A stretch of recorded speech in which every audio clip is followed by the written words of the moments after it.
Hi folks, welcome to episode 73 of the Epochs of the Lotus Eaters. I am, as always, joined by Bo, and today we're going to be talking about William the Bastard. I refuse to call him William the Conqueror this early on, because he's not conquered anything at this point. He's just a bastard, some bastard Norman Duke. I mean that in a literal sense. I'm not just insulting him. He's an illegitimate son, is he not? No, absolutely, yeah. His mother wasn't married to his father, and she was a nobody, absolute nobody. Yeah. Well, just very she was obviously quickly, just a babe. yeah, Herleva, Falaise, that was her name. Apparently, yeah, she was absolutely beautiful, because like a duke can pick anyone, sort of, within reason. Yeah. Well, just very quickly to say on his name then, the Conqueror was given to him long after, like a lot of people, like Hardrada and like the Confessor. During his time, his detractors called him the Bastard. But at the time, or certainly after the conquest, he was known as William the Great. And so anyway, it's only after the fact that we call him the Conqueror. So again, just to sort of set the scene, as I often do, just to mention the sources before we sort of get into it. There's quite a lot of, obviously, French sources. Once the actual conquest and invasion starts, he shows up in the Anglo-Saxon Chronicle. But other than that, we've got a Ralph Glabert, William of Jumièges. I've mentioned William of Jumièges. He's sort of one of the big ones. There's Aldrich Vitalis writing quite a long time after, 100 odd years or more after. Robert Wace, Master Wace, is one of the big ones, actually. But there's others, William of Malmesbury, Henry of Huntingdon, same sort of names. We've got Adam of Bremen. There's a poem that was found in the 19th century that's colloquially known as the Carmen, only about 800-line poem, but that gives us some details we didn't have before. It's funny how things can turn up, quite literally turn up, like a new manuscript of Tacitus turned up. The Dead Sea Scrolls. Great example. Yeah, absolutely great example. One of the biggest ones is a William of Poitiers, who is completely contemporary. He was around at the time. He was actually there and saw all these things with his own eyeballs. Yeah, because so just as a brief thing, you'd think that chroniclers would have been more common, right? Like, Harold Hardrada, why didn't he have a chronicler? Like, okay, look, I'm going to undertake a great invasion of England. I'll just bring one guy who's going to write down what happened. You'd think that would be really common. I mean, like, there is one for the Crusades, isn't there? The unknown chronicler on the Crusades. But generally, it's not that common.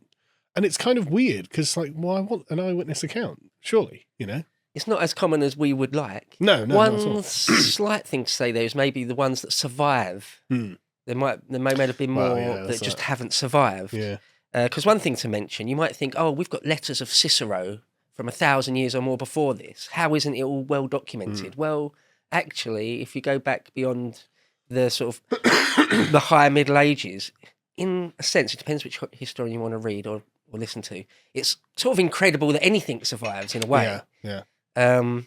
But William of Poitiers, who was actually a chaplain of the Conqueror, so he would have sort of taken his confession and all sorts of things. Obviously, his history is absolutely biased. I mean, it's a hagiography, really, of William, but he wrote a Gesta, the deeds of William. It's as biased as Julius Caesar's own commentaries, basically. Right, yes, basically, yeah. But then we've also got bits of the Anglo-Saxon Chronicle, like I say, when he turns up. And there's also, of course, the Bayeux Tapestry. Again, propaganda. Oh, yeah. I think that's probably was commissioned by William's younger half-brother, Count Odo of Bayeux. Okay, so what I wanted to do is sort of try and set the scene, because this is going to probably be a multi-parter about William and the conquest. Be a shame to just cram it all into one. Can't do it short shrift, can we? Yeah, exactly. This is sort of a big one, a set-piece thing, really, isn't it? So just to sort of set the scene of sort of the Normans a bit, 5-10 minutes on that. Yeah.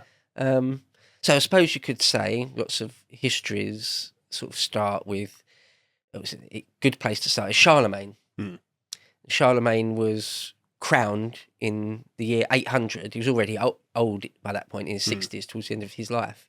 But you can say there that you've got sort of the empire of Charlemagne, which breaks up almost straight away. Certainly by the age of his grandchildren, it's just a sort of a complete mess. Yeah. Or famously breaks into three for a while: East and West Francia and Lotharingia. Because it gets divided up among the heirs, doesn't it? So you've got this giant empire, and it doesn't just go to one guy; it goes to a piece to each. And it's like, okay, well, I mean, great, but why bother creating a giant empire that you're going to just splinter off anyway? It does beg that question, doesn't it? Yeah. You think like, so yeah, I guess it's what easy. was the point? It's easy in hindsight to say that sort of thing, but yeah, it's still perfectly true, isn't it? It's Yeah. still perfectly. Like, why would you? So Yeah.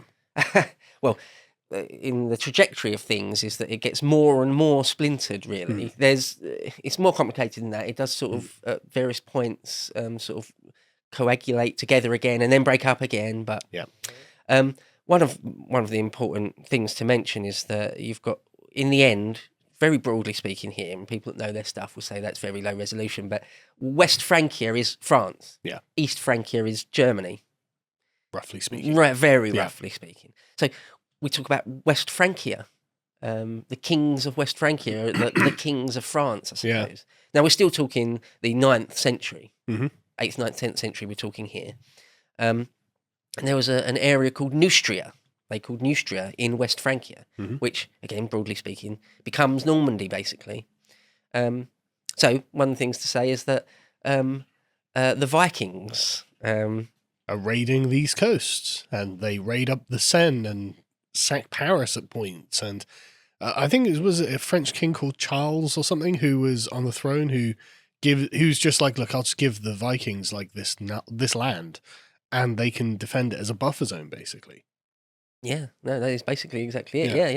Yeah. Someone in the comments, you get this comment all the time. They say, the word Viking is a verb, Means not a raider, noun. yes. It's like, yeah, I know, yeah. And yet it's convention for us to use it both ways, so get over it. We're talking about Scandinavian Raiders. Yeah, everyone knows what we're talking about. Okay. Well, let's just cut straight to Rollo. There's a King Rollo, or Rollo the Walker is sometimes called. Isn't this the guy who's supposed to be too big to ride horses? I think that's one of the things that's said, that he's like some sort of giant. Yeah. Probably. Although we did maybe. say Scandinavians can be massive guys, yeah, they can't they? And the horses were not that big. Because everyone thinks modern horses are unusually large.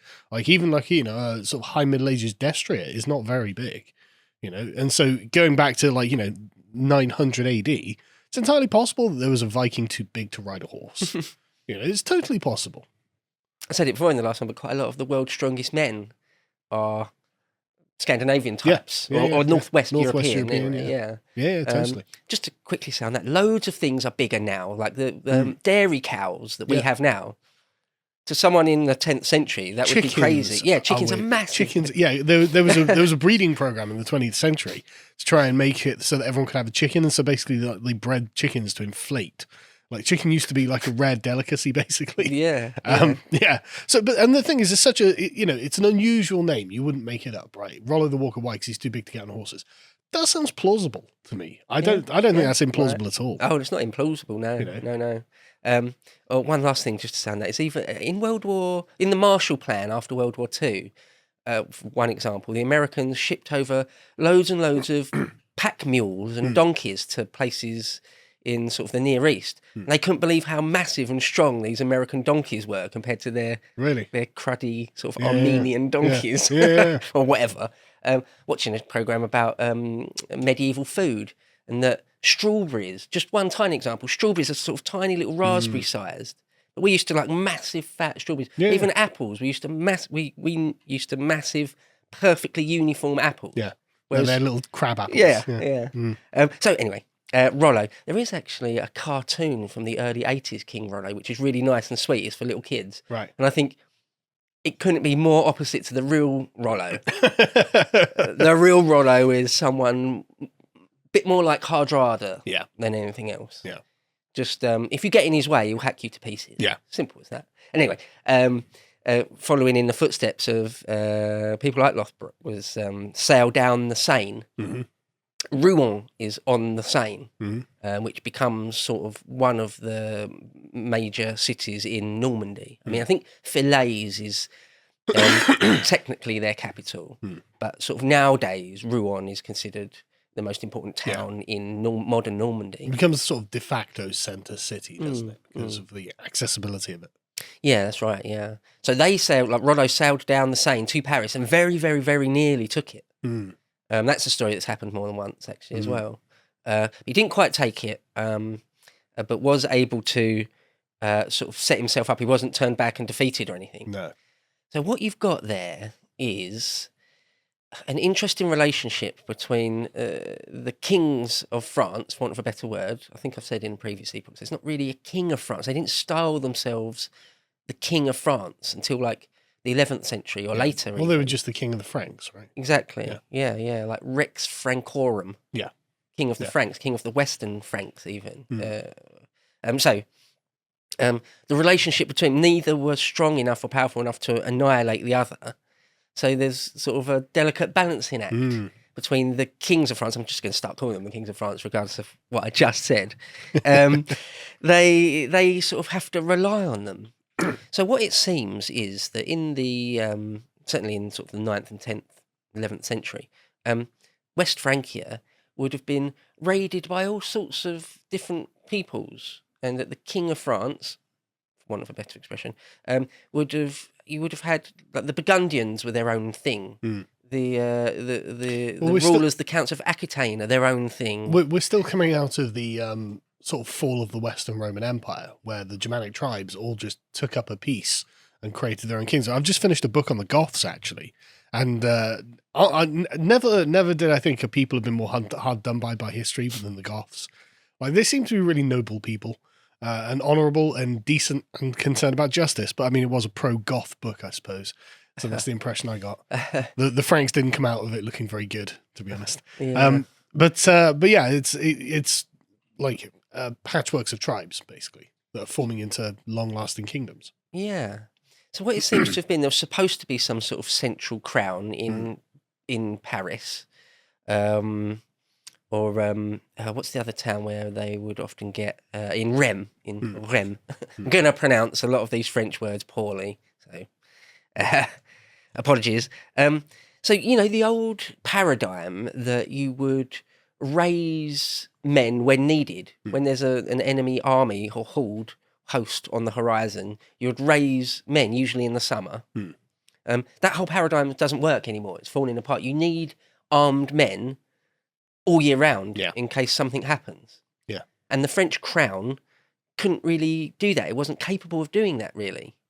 It didn't wield that kind of authority. So what they would do is they'd say, okay, like the Count of Anjou, let's say, you have your own sort of small proto-army or your own a few hundred, few thousand retainers, armed retainers, and you keep that completely at your own expense and everything, but sort of on behalf of the central crown, and so we'll defend ourselves that way. And you can see how the development of feudalism comes about out of this. If I've always got a body of like 1,000 armed men permanently attached to me, well, why shouldn't I be able to use them? They're my men. Of course I've got a right of feud. That guy over there took one of my castles. I'm going to go take it back, anyway. Yeah, just very quickly to say on the word feudalism, historians argue a lot over that, saying it was a concept that's much later in sort of the 16th century, or wasn't even coined properly until the 19th century. Historians get their panties in a bunch about that word. The way they behave. And yet we all sort of know what it means still, don't we? The way they behave as the sort of, they're the miniature sovereigns. And this is one of the things that I think Machiavelli points out about the difference between France and the Ottoman Empire, in fact. The Ottoman Empire, you just have to win one giant battle against the Sultan, then the entire thing is conquered. Whereas with France, you can't do that because it's lots of mini sovereigns who are bound together in a series of oath relationships with the king. And this is a great problem with what we're going to call the feudal structure. Is that, well, what if one of your vassals starts getting really rich and can actually afford a really big army, and it's bigger than yours? De facto, you're the guy in charge, but, his army's twice as big as yours. And he's richer. He just commands more authority than you. Simple as that. But, but the thing is, like, if the king, ultimately, the king's position, as, again, Machiavelli points out, a prince should have no other thought than war. Okay, well, you've got no other thought than war, because that's really the final calculation of who's in charge and who's setting the rules, and that guy's army is bigger and stronger than yours. Are you really the king? That's the question, And so, anyway. Yeah. Well, so it's exactly as you say. You can delegate out this sort of large amount of power, really, to your dukes and counts and things. And there's loads of them as well. It's like a patchwork. There's like the Count of Arc, the Count of Maine, or something. Yeah. but it's very difficult to rein that back in, if not impossible. It's like herding cats. It's insufferable, and in some ways you can see how the English had during like the 100 Years' War. The English had something of an advantage in just organization. They had dukes and whatnot as well, but like there seems to be better centralization of command in the English army compared to the way that the French army works. I mean, we'll talk about Agincourt at some point, but you can see it there where they can't even decide on who's in charge of the order of battle on the day. And it's like, sorry, what are you doing? Yeah. There's an enemy army right there. You've got to figure this out, Yeah. But this is the system has strengths and weaknesses, basically. Yeah. As Machiavelli points out, it's difficult to just actually conquer it, but it's also difficult to manage it. So good luck. Mm. And so where the Norsemen or Danes are raiding everywhere, for want of a better word. I mean, it literally is. We should get a map of it, but it's just all along the coasts of literally everything, in the Mediterranean. I was just about to say, even in the Med and stuff. So the sort of northwest coast of France is absolutely not spared from that. No. So the thinking of the French monarchs was that, well, okay, if we let a Viking type sort of have his own domain in Neustria, hopefully he'll be able to defend against sort of the endless sea rovers coming from Scandinavia. I mean, that's bloody optimistic. So I'll be like, well, what stops them from being a launching pad for Viking invasions, which did happen, as I understand. So, Yeah. I mean, it seems like a reasonable calculation, and on some level is, of course, but also sort of a flawed idea as well. Yeah. So Rollo, I mean, what are his dates? The first half of the 10th century. So it's like his reign is 911 to 928. That's sort of his dates. Not a fantastic amount is known about Rollo. He's more than just a name. You know how we talked about how Harold Harefoot is almost just a name. Yeah. No real details properly about him. Well, Rollo's a bit more than that, but not a fantastic amount more than that.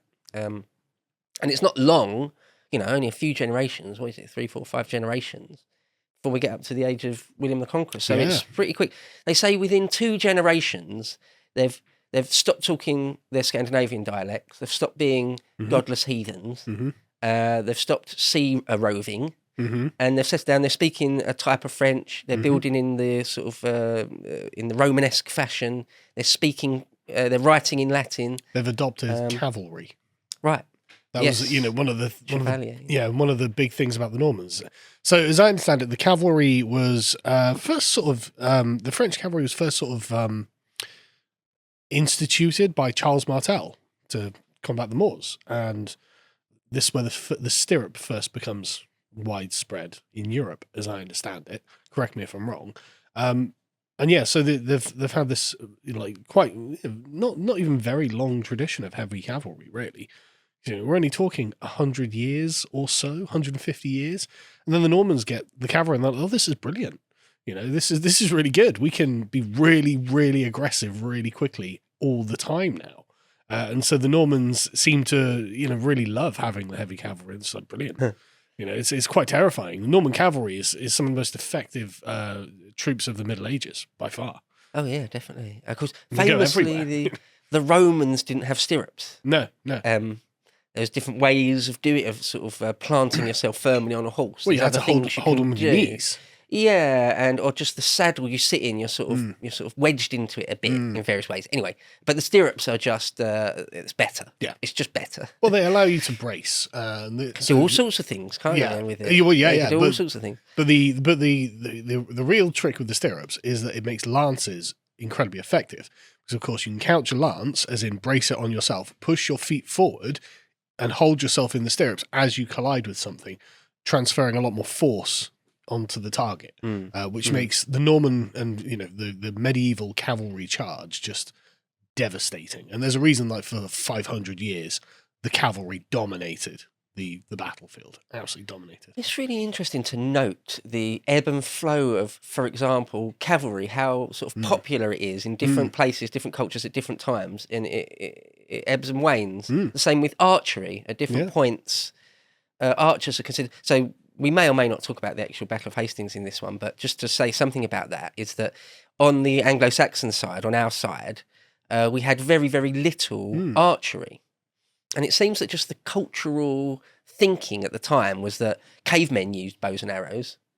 Cowards, something like that. Yeah, it's something. Yeah, there's something. The Spartans despised them, Yeah, right. for exactly that reason. But then the English, of course, in the later Middle Ages, are famed for the longbow. So you can just see that its popularity goes up and down over time. Yeah. The Normans happily use loads of arrows. There's like arrow showers from the Norman side in the Battle of Hastings. Yeah. So it's just interesting. And the Normans loved their cavalry. Yes. Absolutely loved their cavalry. Again, the Anglo-Saxons quite often would turn up to a battlefield on horse and then dismount. Yeah, deliberately. Yeah. But, were the Anglo-Saxons using stirrups? I don't know. I don't think so, but I don't know about that. Yeah, I don't know either. But the fact that it's not mentioned anywhere makes me think they're not, Trying to think of the Bayeux Tapestry, because a historian would just say, take a look at the Bayeux Tapestry. Yeah, but... And I can't remember if it shows stirrups or not. But even if it does, that's, okay, so the artists or the women who are stitching it, they put stirrups on everything, fine. But that doesn't, right. If you ask someone now to, ask a bunch of modern artists, right, draw, tanks or something. They might draw Russian tanks with Western military innovations on them, And so future historians will be like, yeah, well, there's Russian tanks in this picture. So yeah, but the artist didn't know anything about it, really, good point. You can't be sure, No, that's a good point. Yeah. I've never heard it mentioned in any source that the Anglo-Saxons had stirrups. Yeah, if I had to put money on it right this second without checking, I'd say no. Yeah, same. Okay, so let's get into William's life. So his father... Sorry, when was he born? What was the year? What is it, off the top of my head? 1028, is it? Well, actually, that's an interest. We don't know the exact year. But roughly early 11th century. Oh, yeah. Right. 1028. 1027, 28, we think he was born. So actually his life is split quite neatly into sort of 20-year blocks. So he lives to be about 60-odd. So to mention, William the Conqueror's father, well, his grandfather was Duke of Normandy, and he dies and leaves it to his eldest son, a William, and but our William, our William the Conqueror, his father is Robert, right. So William inherits. The different son then. Right. And so there's these two boys, a William and the younger brother, Robert. William inherits, and he's very quickly killed by his brother. Oh, right. Well, he dies, and we think almost certainly was killed or usurped by his own... I'm sure nothing bad ever happened in Normandy. What are you talking about? His own younger brother, Robert. Yeah. And right away you can see they're all called things like Richard, William, Robert, things like that, not Scandinavian names like Rollo. Yeah, they integrate very, very quickly, don't they? Yeah. Weird how quickly they integrate. Yeah, right. It's very deliberate and very fast. But it shows you the power of French culture, though, right? Yeah. Like, the French culture must have been very influential. Oh, no question. But then compared to where have they come from? Some Scandinavian village with, wooden huts.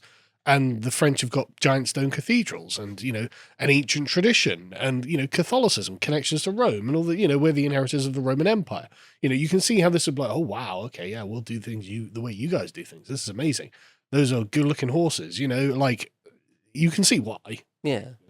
I mean, the Burgundian court, or just French chivalry, it's not it's a difficult problematic word, but French culture, let's just say, very, very powerful and dominant all through the Middle Ages and the Dark Ages. Well, right, yeah, unfortunately, much to my chagrin. Yeah. So William the Conqueror's father, Duke Robert. Yeah. He marries a woman called Herleva of Falaise, who was not noble. Sorry, he doesn't marry her, he just beds her. Right, yeah. Sorry, yeah. And we don't know a fantastic amount about her because the sources say different things. Some say her family just sort of worked at the court and she just caught his eye at some point. Others say that he was riding through Falaise at some point and she caught his eye. Some say her father was a type of undertaker. Some say her father was a type of tanner. That's the one I've heard. Right, that's probably the main one. And anyone who doesn't know that tanning is really gross. It's necessary though. Oh yeah. Oh, God, so yes. So what you do is you collect as much urine as you can and bathe leather in it, and then you beat it and dry it and whatnot. And it's so very disgusting. But then you end up with something hard and usable as a strong material. And you really need leather. Like you need for everything. Yeah, for loads of things. You need tanners. They're really important. Yeah. But it's really, really dirty and smelly. Really smelly. Yeah. And obviously, sort of looked down upon a bit, although being really important.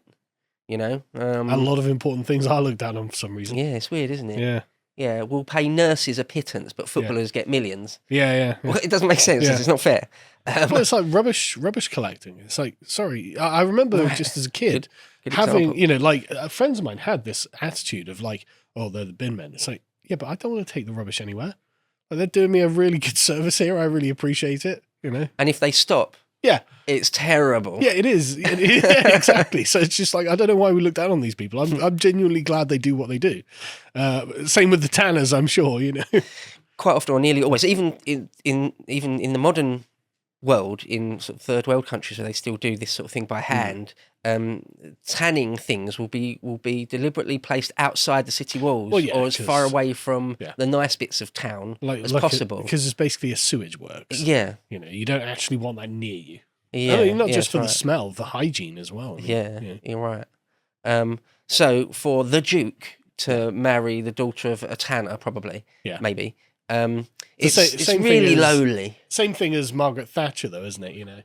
It's she'll never have that aristocratic background, and so there's always going to be a glass ceiling there from the peasantry. But she must have been a babe, otherwise she wouldn't have done it. I think she was some sort of smoke show. To watch the full video, please become a premium member at lotuseaters.com.